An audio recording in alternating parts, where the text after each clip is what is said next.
नमस्कार दोस्तों, मैं हूं रोशन और आप देख रहे हैं जीके अफेयर्स यूट्यूब चैनल। दोस्तों, इस चैनल पे आपको प्रीवियस ईयर पेपर का डिस्कशन और साथ ही साथ जनरल अवेयरनेस की तैयारी करवाई जाती है। तो आप लोग जरूर इस चैनल को सब्सक्राइब करके बेल आइकन को प्रेस रखिए।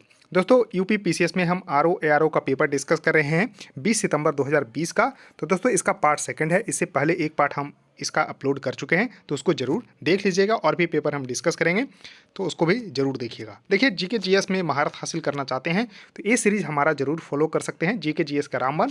इसमें बहुत सारे जो है क्वेश्चन हमने करवाए हैं और आगे भी एक सीरीज कंटिन्यू रहेगी। तो देखिए, पीडीएफ चाहिए तो आप हमारे टेलीग्राम चैनल से जुड़ सकते हैं, जिसका लिंक आपको नीचे डिस्क्रिप्शन में है।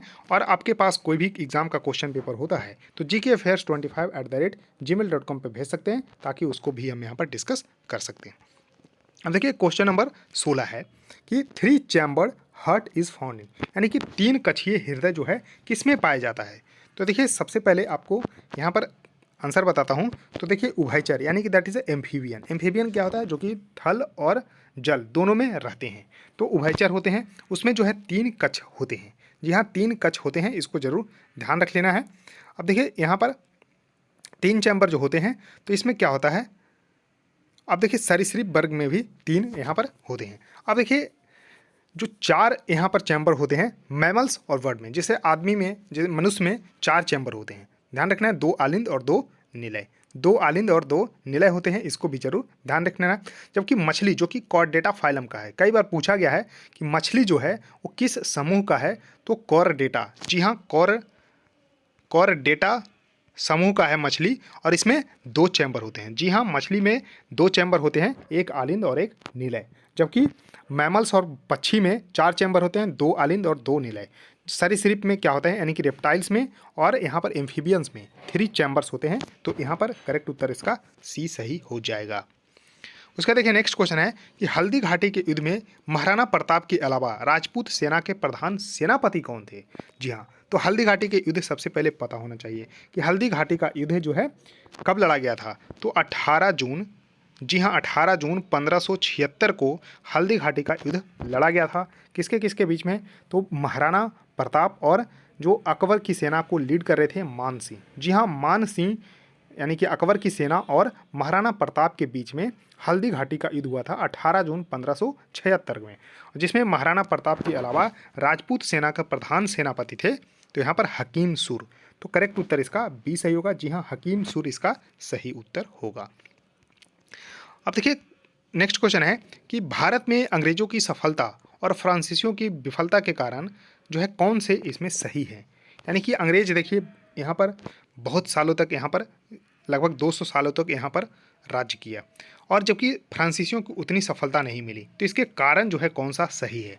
तो देखिए, अंग्रेजों द्वारा बंगाल विजय से प्रचुर धन एवं जनशक्ति प्राप्त होना, और अंग्रेजों द्वारा नौसेना की श्रेष्ठता। तो जी हाँ, नौसेना में जो है यहाँ पर अंग्रेजों की यहाँ पर बहुत ही श्रेष्ठता थी, यानी कि नेवल सुपीरियरिटी थी। और साथ ही साथ इन्होंने जो है क्या किया, अंग्रेजों द्वारा बंगाल विजय से जो है यहाँ पर मैन पावर एंड द क्या किया, वेल्थ जो है यहाँ पर इकट्ठा कर लिया। इस वजह से जो है फ्रांसीसियों से आगे निकल गए। तो दोनों यहाँ पर सही उत्तर होगा, यानी कि 1 और 2 दोनों सही है। उसके देखिए, नेक्स्ट क्वेश्चन है कि निम्नलिखित में से कौन सा सुमेलित नहीं है। अब देखिए, सुमेलित नहीं है पूछा जा रहा है, तो देखिए, क्या prevention of sedition meeting act 1908 का है? नहीं। तो किसका है? तो 1907 का है। जी हाँ, 1907 का है prevention of the sedition meeting act, यानी कि राजद्रोह बैठक निवारण अधिनियम 1907 का है। तो इसको जरूर ध्यान रखना है, तो 1907 का। तो यहाँ पर करेक्ट उत्तर तो इसका ए ही सही होगा, यही गलत है, क्योंकि ये है 1907 का। तो अब यहाँ पर तीनों सही होगा। जी हाँ, एक्सप्लोसिव सब्सटेंसेस एक्ट 1908 का है। इसको देखिए अपने नोटबुक में जरूर नोट डाउन कर लीजिए। उसके बाद Indian criminal law amendment act 1908 का है, यानी कि भारतीय आपराधिक कानून संशोधन अधिनियम 1908 का है। और newspaper incentive to offense act, यानी कि समाचार पत्र अपराध के लिए प्रोत्साहन अधिनियम 1908 का है। तो 3 1908 का है, जबकि राजद्रोह बैठक निवारण अधिनियम 1907 का है। उसका देखिए, नेक्स्ट क्वेश्चन है कि सूची 1 को सूची 2 से सुमेलित करना है। जी हाँ, सूची 1 और सूची 2 को जो है यहाँ पर सुमेलित करना है, जिसमें बहुत सारे विद्रोह दिए हुए हैं। तो यहाँ पर देखिए, सबसे पहले आपको पता होना चाहिए विद्रोह और उसके जो है समय। तो देखिए, रंपा विद्रोह, जी हाँ, रंपा विद्रोह जो है यहाँ पर आपको ध्यान रख लेना है, जो कि मद्रास में हुआ था 1879-80 में। जी हाँ, 1879 से 1880 तक हुआ था मद्रास में रंपा विद्रोह। तो यहाँ पर देखिए ए का यहाँ पर आपको ध्यान रख लेना है, ए का दूसरा होगा। तो जी हाँ, ए का दूसरा, तो ए का दूसरा देखिए सिर्फ ए और बी में है, तो यहाँ पर ए का दूसरा। उसका देखिए पवना किसान विद्रोह, जी हाँ पवना किसान विद्रोह जो कि बंगाल में हुआ था 1873 से 76 के बीच में, तो यहाँ पर बी का 4। अब देखिए बी का 4 और ए का 2 सिर्फ बी में है, तो यहाँ पर बी ऑप्शन सही होगा। फिर बंगाल नील विद्रोह कब हुआ था, तो बंगाल यहाँ पर नील यानी कि बंगाल इंडिगो मूवमेंट 1859-60 में हुआ था, तो वहाँ 1859-60 यानी कि ए हो गया। और जयंतिया विद्रोह यहाँ पर 1860 से 63 के बीच में हुआ था, यानी कि तीसरा। तो यहाँ पर ध्यान रख लेना है कि यहाँ पर ए का दूसरा, बी का चौथा, सी का 1 और डी का तीसरा है, यानी कि चारों विद्रोह अपने नोटबुक में लिखिए और उसके सामने ईयर लिख दीजिए और इसको जरूर ध्यान रखिएगा। तो करेक्ट उत्तर इसका बी सही होगा। यानी कि एक बार ध्यान रखिए कि रंपा विद्रोह 1800 जो है 79-80 में, पवना किसान विद्रोह, जी हाँ पवना जो यहाँ पर किसान विद्रोह 1873-76 में, बंगाल इंडिगो मूवमेंट 1859-60 में, जबकि जयंतिया मूवमेंट 1860 से 63 के बीच में। उसके बाद नेक्स्ट क्वेश्चन है कि दिल्ली सल्तनत के किस शासक ने स्वयं को खलीफा घोषित कर दिया था। तो जी हाँ, खलीफा घोषित जो है किसने किया था, दिल्ली के किस सुल्तान ने। तो करेक्ट उत्तर देखिए होगा मुबारक खिलजी या मुबारक शाह। तो यहाँ पर आपको करेक्ट उत्तर इसका सी सही हो जाएगा। तो मुबारक शाह या फिर मुबारक खान या फिर मुबारक खिलजी ने यहाँ पर जो है, जो कि किसके बेटे थे, तो अलाउद्दीन खिलजी के बेटे थे। तो अलाउद्दीन खिलजी के बेटक मुबारक खिलजी यहाँ पर जो है, जो कि 17-18 साल में ही, यानी कि 1316 ईस्वी में, 17-18 साल की उम्र थी 1316 ईस्वी में इन्होंने जो है कुतुबुद्दीन की उपाधि के साथ गद्दी पर बैठ गया। कुतुबुद्दीन की इन्होंने उपाधि धारण की थी शुरू में, फिर इन्होंने खलीफातुल्लाह यानी कि भगवान का प्रतिनिधि के रूप में जो है इन्होंने जो है अपने आप को घोषित किया। और सिक्का जो इन्होंने चलाया था उसमें जो है इन्होंने अपना फिगर जो है डलवाया था खलीफातुल्लाह, यानी कि भगवान का प्रतिनिधि के रूप में इन्होंने अपने आप को जो है घोषित किया था। तो मुबारक खिलजी इसका सही उत्तर हो जाएगा, जो कि खलीफा घोषित किया था।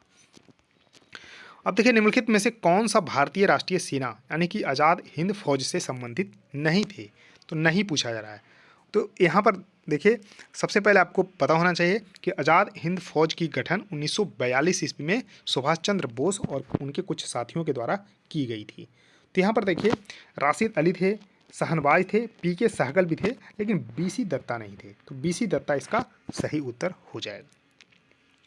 अब देखिए नेक्स्ट क्वेश्चन है कि निम्नलिखित में से कौन सा कथन 1942 के भारत छोड़ो आंदोलन के बारे में सत्य नहीं है। तो देखिए सत्य नहीं है पूछा जा रहा है। तो देखिए सबसे पहले आपको पता होना चाहिए कि 1942 की जो भारत छोड़ो आंदोलन की शुरुआत 8 अगस्त 1942 को बॉम्बे के ग्वालियर टैंक मैदान से शुरू की गई थी। तो इसमें क्या था कि ये लीडर लेस मूवमेंट था, यानी कि इसमें कोई भी लीडर नहीं था, क्योंकि ऑपरेशन जीरो आवर जो है 8 अगस्त की रात को जो है अंग्रेज़ों के द्वारा शुरू किया गया था, जिसमें जो है प्रमुख सेनानियों, स्वतंत्रता सेनानियों को गिरफ्तार कर लिया था अंग्रेज़ों ने।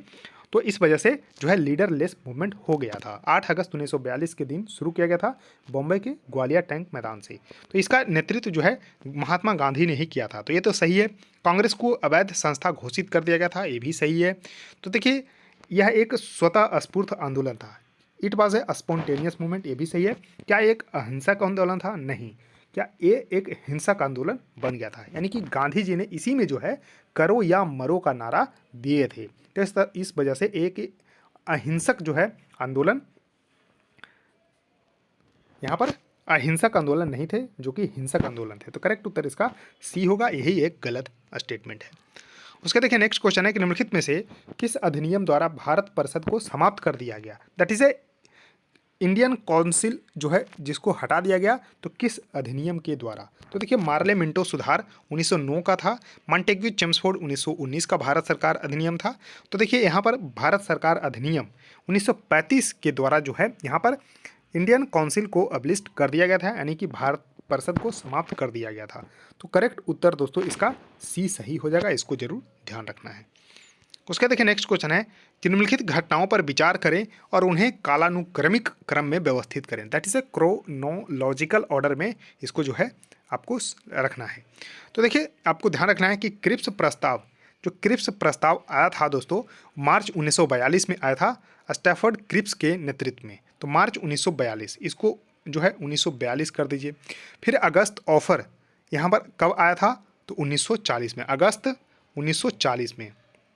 फिर बेबल प्लान आया था यहाँ पर कब, तो जून 1945 में। फिर CR फार्मूला जो आया था 1944 में। अब देखिए यहाँ पर 1940 यानी कि दूसरा तो पहले होना चाहिए, तो दूसरा पहले है, उसके बाद फिर आएगा पहला, तो 2-1। तो देखिए 2-1 यहाँ पर सिर्फ ए और बी में है, 2-1-4-3, तो यहाँ पर करेक्ट उत्तर इसका बी सही होगा। इसको जरूर ध्यान रख लेना है, बहुत ही इंपॉर्टेंट क्वेश्चन है। उसका देखिए नेक्स्ट क्वेश्चन है कि निम्नलिखित में से कौन सा सही सुमेलित नहीं है। अब देखिए यहाँ पर नहीं है पूछा जा रहा है, क्या, तो सुमेलित। तो देखिए युवा बंगाल आंदोलन, तो युवा बंगाल आंदोलन का यहाँ पर जो संबंधित व्यक्ति हैं हेनरी बेबियन डेरोजो हैं, तो ये बिल्कुल सही है।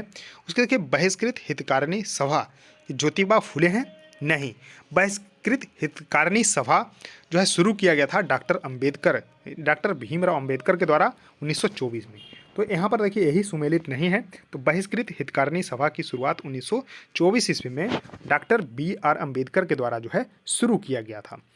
जबकि थियोसॉफिकल सोसाइटी की शुरुआत 1875 में मैडम ब्लात्वस्की और कर्नल ओलकेट ने शुरुआत किए थे न्यूयॉर्क में, और फिर 1882 में मुख्यालय मद्रास के पास अडियार में शिफ्ट कर दिया गया था।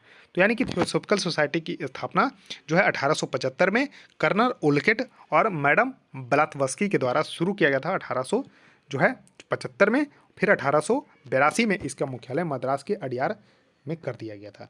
और यूनाइटेड इंडियन पैट्रियटिक एसोसिएशन की स्थापना जो है सर सैयद अहमद खान ने ही की थी। तो करेक्ट उत्तर इसका बी होगा।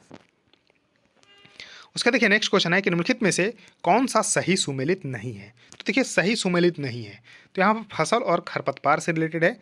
तो गेहूं में जो है यहाँ पर फ्लेरिस माइनर, तो गेहूं में यहाँ पर फ्लेरिस माइनर, ये बिल्कुल सही है। तो यहाँ पर देखिए बथुआ में यहाँ यानी धान में बथुआ, तो देखिए धान में अक्सर आपने नहीं देखा होगा, ये किस में होता है, तो गेहूं वगैरह में होता है, गेहूं सरसों ये सब में होता है। तो ये देखिए गलत है।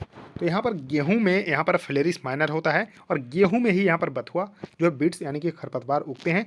मटर में प्याजी और बरसीम में कासनी। तो ये जो है आपको थोड़ा सा ध्यान रख लेना है, थोड़ा अंदर का क्वेश्चन है, इसको ध्यान रखिएगा। अब देखिए सूची 1 को सूची 2 से सुमेलित करना है, जो कि फसल और मौसम, इससे तो क्वेश्चन पूछे ही जाते हैं। तो देखिए सूरजमुखी जो होती है यानी कि दैट इज अ सनफ्लावर, तो सनफ्लावर को क्या कोई भी मौसम में जो है यहाँ पर उगा सकते हैं। तो यहाँ पर ध्यान रख लेना है कि इसको सभी मौसम में उगा सकते हैं। तो यहाँ पर देखिए सूरजमुखी एक ऐसा फसल है जिसको कोई भी मौसम की ज़रूरत नहीं है, यानी कि ऑल द सीजन इसको हम उगा सकते हैं। उसका देखिए मस्क मेलन खरबूजा को क्या किसी मौसम में नहीं, इन्होंने इसको गर्मी में हम लोग देखे होंगे, यानी कि जायद फसल है, यानी कि इसको बी का दूसरा कर दीजिए। उसका देखिए कपास दैट इज कॉटन, तो कॉटन जो है कैसा फसल है, तो ये जो है आपको खरीफ क्रॉप है, यानी कि खरीफ क्रॉप हो गया। और अलसी का बीज एक रबी यहाँ पर है। तो यानी कि क्या हो गया, ए का चौथा, बी का दूसरा, सी का एक और डी का तीसरा, यानी कि बी इसका सही उत्तर होगा। इसको जरूर ध्यान रखिएगा। अब देखिए एक जो है इमेज के माध्यम से इसको देखिए कि यहाँ पर रबी, खरीफ और जायद फसल में जो है अंतर क्या है। तो देखिए सबसे पहले इसको बोया कब जाता है रबी क्रॉप को, तो अक्टूबर से दिसंबर के बीच में हम बोते हैं, काटते हैं अप्रैल से जून के बीच में। और इसमें जो है क्या क्या जो है फसल होती है, तो देखिए वीट यानी कि गेहूं, barley, peas, gram and mustard. उसके देखिए खरीफ को जुलाई यानी कि जब मानसून आती है तब उसमें बोते हैं, जुलाई से अगस्त तक, और सितंबर से अक्टूबर में काट लेते हैं। जब खरीफ को काटते हैं तब फिर हम रबी फसल बोते हैं। तो इस तरह से, और मानसून पे इस पर डिपेंड करता है। और यहाँ पर पैडी, मैज, ज्वार, बाजरा, तूर, मूंग, उड़द, कॉटन, देखिए कॉटन, जूट और ग्राउंडनट और सोयाबीन, ये चार तो बिल्कुल याद रखिए। एक आपको राइस याद रखना है, राइस, उसके बाद देखिए कॉटन, जूट, ग्राउंडनट और सोयाबीन, ये फसल बहुत बार पूछे गए हैं। अब देखिए जायद फसल मार्च से मई के बीच में, समर मंथ में। और यहाँ पर देखिए watermelon, musk melon, cucumber, vegetable, fodder crops, sugar cane, तो इस तरह से इसमें जो है, और ध्यान रखिएगा। तो यही सब बेसिकली पूछा जाता है। अब देखिए एक करंट का क्वेश्चन था कि फॉर्चून इंडिया की 500 कंपनियों की सूची में, जो कि 2019 में आया था, इसमें सबसे बड़ा कंपनी जो है कौन सा था, तो रिलायंस इंडस्ट्रीज था। तो करेक्ट उत्तर इसका सी सही होगा। अभी भी जो है रिलायंस इंडस्ट्री से बड़ी कंपनी है। उसका देखिए ये भी करंट का क्वेश्चन था कि अमेरिकी थिंक टैंक थे जो कि जनसंख्या समीक्षा रिपोर्ट 2020 लाया था, यानी कि जो है पॉपुलेशन रिव्यू रिपोर्ट 2020 आया था, जिसके अनुसार कौन सा सही है। तो देखिए 2019 में भारत की जीडीपी 209 लाख करोड़ रुपया थी। तो जी हाँ, 209 लाख करोड़ थी यहाँ पर। तो इसको थोड़ा सा ध्यान रख लेना है कि यहाँ पर सही था। भारत दुनिया की 5वीं सबसे बड़ी अर्थव्यवस्था बन गई थी और ब्रिटेन और फ्रांस जैसे देशों से आगे निकल गया था भारत। तो जी हाँ, ये यहाँ पर डी इसका सही उत्तर होगा, यानी कि तीनों स्टेटमेंट बिल्कुल सही था। किसके अनुसार? तो पॉपुलेशन रिव्यू रिपोर्ट 2020 के अनुसार, जो कि American west think tank agency के द्वारा जो है इसको निकाला गया था। तो यहाँ पर डी सही उत्तर हो जाएगा। तो दोस्तों हमने जो है 30 क्वेश्चन देखिए कर लिए हैं। इसी तरह से ये सीरीज लगातार चलती रहेगी, बस आप लोगों का प्यार चाहिए, यानी कि वीडियो को लाइक करिए, शेयर कर दीजिए अपने दोस्तों के साथ और चैनल को सब्सक्राइब करके बेल आइकन को प्रेस करिए। सो थैंक यू दोस्तों, इस वीडियो में इतना ही। धन्यवाद।